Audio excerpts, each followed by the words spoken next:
বন্ধুরা, আজকে আমি আপনাদের সাথে শেয়ার করছি জন্মাষ্টমী স্পেশাল তার ক্ষীর রেসিপি। সবার প্রথমে আমরা তালটিকে ভালো করে ছাড়িয়ে নেব। এখানে আমার তালটি ছাড়ানো হয়ে গেছে। তারপর আমি একটি কুড়ুনির সাহায্যে জল দিয়ে চটকিয়ে সেটাকে কুড়ে নেব। এখানে আমার তাল করা হয়ে গেলে একটি হাঁড়িতে আমি দুধ জাল দিয়ে নেব। দুধটিকে খুব ভালো করে জাল দিতে হবে। কিছুক্ষণ জাল দেওয়ার পর দুধটিকে এখানে আমি কিছুটা এলাচ থেতো করে দিয়ে দেবো। তারপর ভালো করে জাল দিয়ে আপনারা চাইলে চিনি দিতে পারেন। তারপর সেটাকে ভালো করে আমরা নেড়ে চেড়ে ঘন করে নামিয়ে নেব।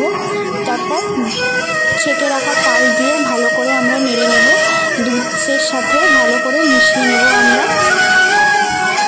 তারপর সেটিকে ভালো মতো মেশানো হয়ে গেলে আমরা একটি কড়াইতে দিয়ে ভালো করে তালটিকে নেড়ে চেড়ে নেব। এখানে মিডিয়াম টু হাই ফ্লেমে রাখতে হবে।